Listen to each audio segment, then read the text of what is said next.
Well, hi everyone, it's David again. Today I want to show you a new cutting tool from good old Display. When I started Toro Models about 2 years ago, my ambition was to bring what I considered to be the best tools to the UK for us modelers.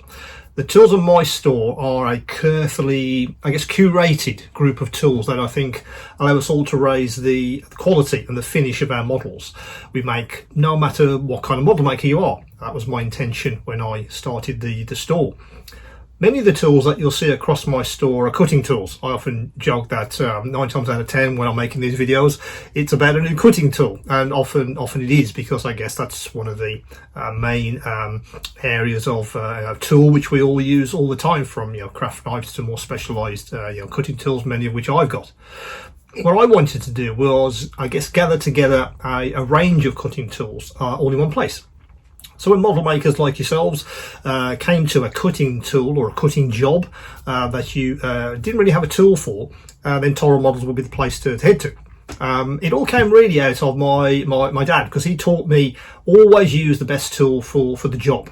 Don't try and use a tool which is not really designed for what you're trying to achieve. Get the right tool, you'll have an infinitely better finish, it'd be easier to use, less stress, absolutely, and I think that's absolutely true. I think that's definitely true for a lot of model makers. So what I want to show you today is a couple of things. It's an innovation, or it's a move forward, I guess, or it's something that you might want to move to if you have one of these guys. This has been one of my best sellers on the store. Really useful, very simple tool, tiny mitre block. It's been really well received by you guys, and it absolutely does its job. I use this all the time, particularly for scratch building. I'm sure that you guys do that too, and it's been fantastic. Really good piece of kit. Let me put that down for a second. What I always look around for is what's next, and as I just said, often I come to a job that I need a tool for, and I don't really have one, and that's why I sourced the tool which I want to show you today. It is a cutting tool. It will cut angles, but I feel it cuts angles with more precision, and it's also more versatile, which is why it's on the store. So what am I talking about? I'm talking about this guy. Yes, as you can probably see from my hand, it's a huge box. This is the angle cutting station, which Display like to call it. It's really a cutting tool which, as I said, it's ideal for anyone that has to do a lot of cutting, and I'll explain that in a second. So let's get this guy out the box, and you guys can actually see this for real. I'll leave that there. So it comes in Display's usual high quality packaging. If I can get the guy out, there we go. So it's well packaged. This it has this foam. I think they use it for camera boxes. Really high impact foam. So this will arrive in great condition. So the actual tool itself, let's lift this out, and a few accessories which you get with it. And let me just put that box behind this guy out of the way. Okay, let me put the accessories down in a second. I'll explain what they are in a minute. So that's the actual cutting tool itself. As I say, it's one of these. They call it a cutting station, but it's I'd call it a guillotine. It looks like a guillotine to me, but the idea is it's more versatile than maybe using just a mitre block. And it's certainly more versatile and more accurate than just using a ruler, a pencil, and your go-to craft knife. It's made in Display's trademark anodized aluminium. Very, very well made. This is all metal construction. When I actually picked one of these up out of the box when it was shipped, I was pleasantly surprised by the weight. I've seen a few of these in plastics. Even ABS plastic is fine, but it doesn't have the weight and the heft of anodized aluminium, and I think that's important for this kind of cutter. Because if you're going to make accurate cuts again, and that's one of the advantages of having one of these, if you need to make lots of cuts very accurately, and I think I'll come to that in a second when I show you some demonstrations. This is the guy to get, because who wants to be measuring, I don't know, 50 or 60 10mm pieces of plastic card and then try and cut those to exactly 10mm? Who wants to do that? This guy makes it child's play, if that's the kind of thing that you have to do. Let me put that down for a second.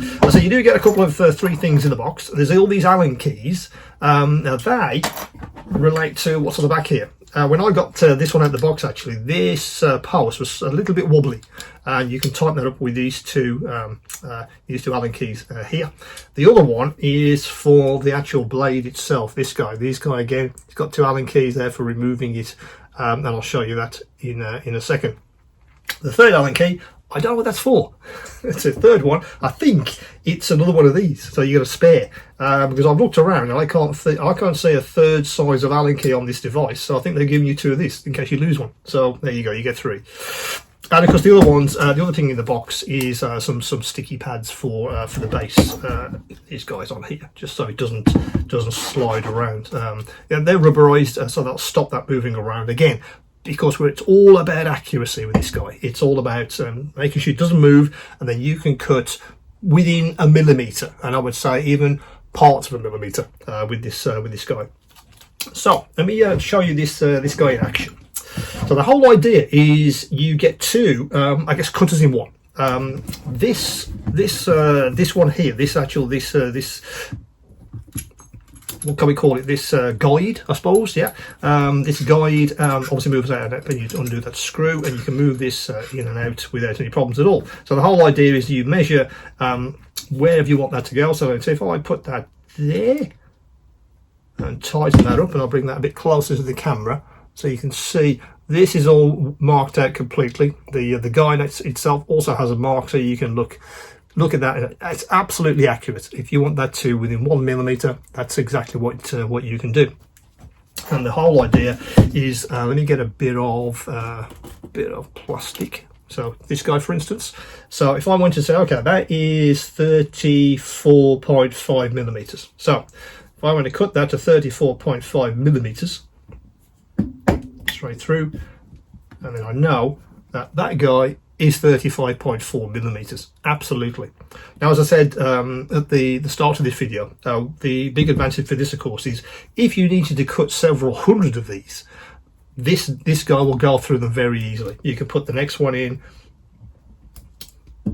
cut, and these two are absolutely the same within half a millimeter.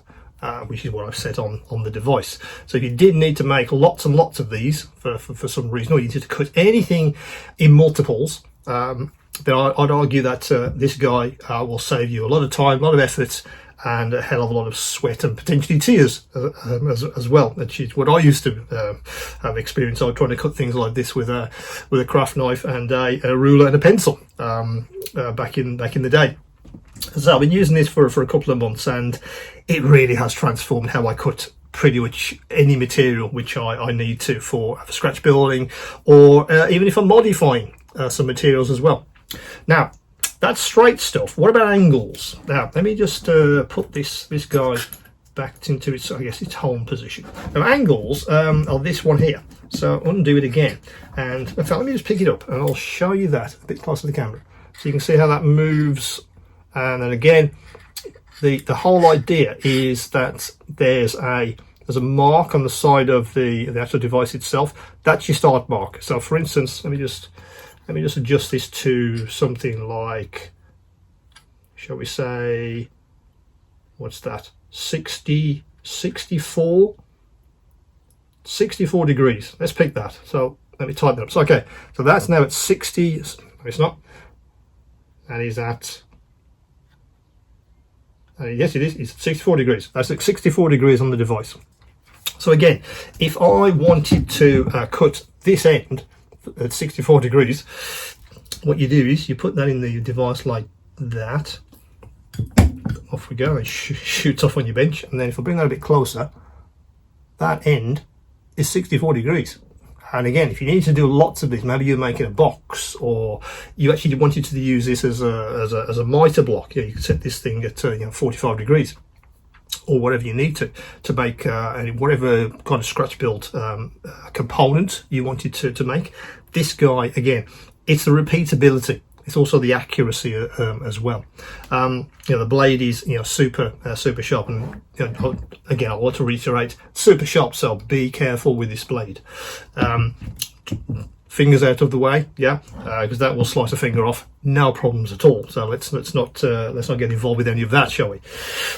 Again, angles. Again, you can take this guy completely off, because it unscrews, and then you can have whatever kind of angle you like. So for instance, if I needed to do something like, let me put that at 50 and that at 50, then put my bit of let's try that end, put that in. I know that I can cut that end to that angle, and that end at that angle, and again, it mitres perfectly. That's the whole idea. It even says on the device, the tolerance is plus minus 0.1, 0.2 millimeters. So if you're looking for super accuracy, I guess I'm talking to you guys that do really small scales. This one could maybe transfer what you're trying to do. Now, I've been cutting really small pieces of plastic. In fact, let me get my calipers. Hang on a sec. Let me just switch these calipers on. And in fact, I've cut myself doing this demonstration. Well, how about that? What did I say about being careful with the blades? That's me talking to you guys, and then I've actually cut myself doing the demonstration, which is crazy, but it's kind of, well, there you go. Be very, very careful. Concentrate when you're actually using this. I don't think it's too bad. I'm not going to need stitches, guys. So I think I'm okay. It's just that be super careful with this guy. Pay attention. So what was I saying? Yes, right. So let me get my calipers out. I just want to measure what diameter that piece of plastic card was. Okay, so that's 1 millimeter. That's a 1 millimeter piece of plastic card. Yeah. So of course the question is, how far can we go with this? Well, let me measure this I-beam. In fact, I'm just going to pause this video and I'm going to put a plaster on my wound, and I'll be back in a second.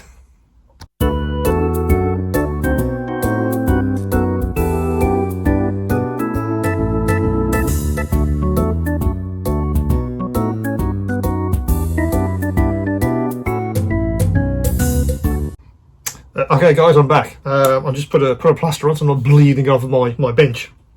Now, what I wanted to show you was what kind of thicknesses can we get through with this thing. So I've got a bit of an I-beam, bit of plastic card. So let me just measure what that is on its long side. So that's 3.2. So that's 3.2. So let's say if we wanted to cut an angle into this, let's do it that way up. So it's the tall way up. So it's the what was it, 3.2. So 3.2, no problems at all. So that's gone through 3.2 millimeters of plastic card. What else have I got? I have got, let's try some flat card actually. Plastic card, it's flat variety. So what's that? Let's measure this guy. Well, that's 0.73, so that'll go through that without any problems at all. As the first piece of card we used was 1 millimeter. But let's just prove that, and there it goes. And that's straight through that without any problems at all. Now, what I did do, excuse me, was put aside a couple of other things. Now, sometimes I use aluminium tubing, and I'm sure you do as well. Now, this one's 1 millimeter, so it should go through this aluminium tubing. But again, let's see if that's actually true. Let's put that in, and that goes through without any problems at all. Let me see if I can retrieve that just to show you. So that's gone through. Chop that off without any problems at all. So that's around, what was it, 3.5, wasn't it, or 3.7. Let's do the biggest, say, tube I think it will go through, or at least the plastic I think it will cut. Now this tube is 5.89, so nearly 6 millimeters. You know, this guy. So let's see if it'll cut through this guy. Yes, it will. Bit more pressure, of course, absolutely, but it's sliced through that without any problems at all. I say that's the overall tube is what was it? It was nearly 6 millimeters or thereabouts. But you know, the interior. Put it that way around. The interior walls are 4 millimeters. So that's gone through, you know, pretty robust pieces of plastic there. That's 4 millimeters. So I'm pretty confident that it will go through pretty much anything you throw at it, up to maybe 5 or 6 millimeters. I think. I tell you, I haven't got any thicker tubing, unfortunately, in the aluminium to try this. I used it on a project recently. But I'm pretty confident that you'll be able to really get this all the way through without any problems at all. There's a couple of things I said on this. Is the blade removal itself. Let me get an Allen key, and I will attempt not to cut myself this time on this crazily sharp blade. See that? Just want to take this out so you can see it's very, very easy to replace. That's the blade itself. I think it looks to me like a standard razor blade. They just chop the back off and put some holes in it. That's what it seems to me. But it's a very, very sharp piece of literally on the sharp end. It cuts extremely well, including people. Right, so let me pull that back. So if I start these off.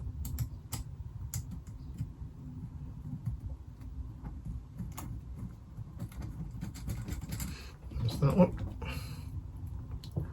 And this one. Start that, and we'll finish it off with the Allen key. Just nick these up so they're finger tight, and that holds the whole thing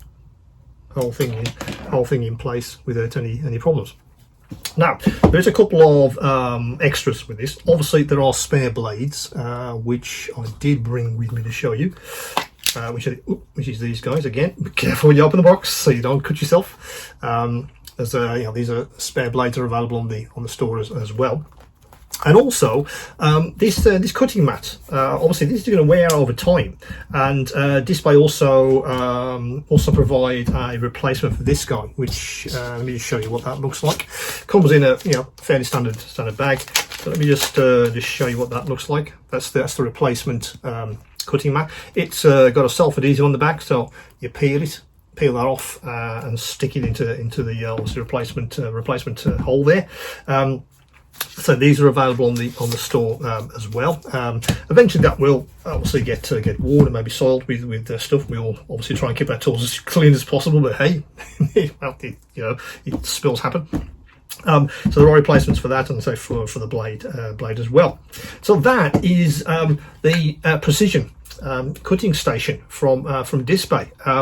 Again, fantastic piece of kit. If you're looking to make accurate cuts, which you can't maybe do with a miter block, or you need to do lots of cuts, multiple cuts in succession for whatever project you're working on. This will stop that becoming a laborious task. It will absolutely will. As I say, there's lots of different applications for this. In fact, let me just put this guy back in so you can see how that reassembles when you want to do some straight lines. That goes in there, and that's how I store my guy, along with all the other display tools. What was I saying? Yes, so accuracy, precision. Again, you've heard those words a lot across these videos, but I think this kind of tool is really that really is what it is. It's accuracy and precision. They've really thought about what kind of tool really do you need to do something which is quite simple to cut stuff accurately. How do you do that with angles? How do you do that with straight parts? Trying to create a tool which does that. I mean, I tested, let me think, 1, 2, 3. I tested 4 of these kinds of devices. Usually made out of plastic. A couple of them were just too big. They weren't really designed for our benches. And again, display kind of won by a country mile, to be honest. As I said, it's one of those things. I think you'll see a lot of this. A lot of these tools are, well, they aren't the cheapest, absolutely, of course. But I think once you've made the investment, then I think you don't look back. So that is, I say, that is the Models Precision Angle Cutter. I say that should be available right now. Before I go, just like to remind you to have a look at the bottom. Have a do subscribe, and also leave some comments. If you do get one of these, I'll be very interested to see how you fit this into your workflow. If there are any shortcomings, any issues, because I feed all this back to Display. I have long conversations with Display about their tools, how they could be improved, etc. Those kind of things. I would like to feed this back to the suppliers, because if there is an issue or something that you'd like improved, do leave some comments. As usual, any questions and any queries, do come back to me.